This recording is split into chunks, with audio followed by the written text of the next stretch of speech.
Hi, this is Lucia with The Art of Love. Well, spring is almost here. You know what that means.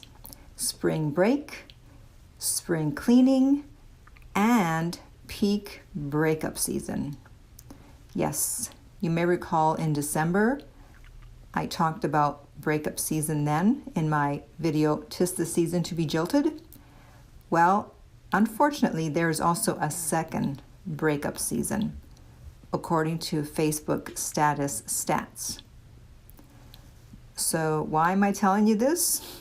Because forewarned is forearmed. Knowledge is power, and if you know that something may happen, then you won't be as shocked when it does happen.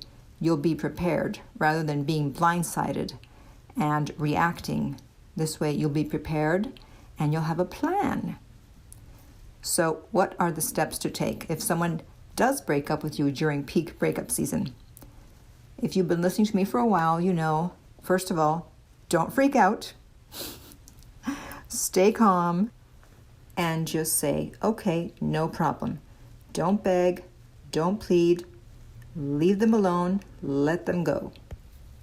So if you've been having problems, think about what you might need to change so that your partner doesn't break up with you in case it's been on their mind or they've been acting like they might be thinking about breaking up with you or they're pulling away. If you've been too needy, then it's time to pull back. If you've been too distant or selfish, then it's time to reach out or to be more giving.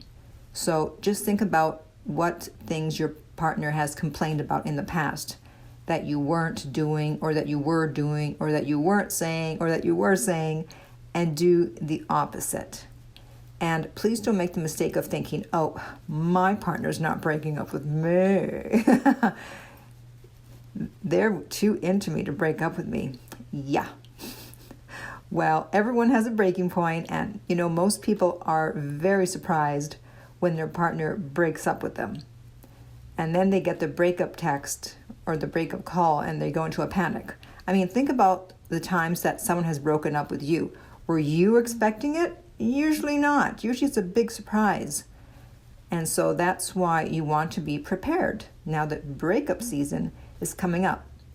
And you want to work on any issues you might be having so that you are not blindsided and all of a sudden you end up being broken up with out of the blue.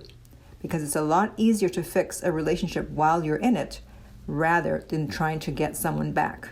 Trust me, I know. So, if you have any questions about this or are interested in one-to-one coaching, you can contact me at my website, theartoflove.net. If you're listening to this on iTunes, I would appreciate if you would rate and review the podcast. If you're listening on YouTube, please subscribe. And finally, remember that love inspires, empowers, uplifts, and enlightens.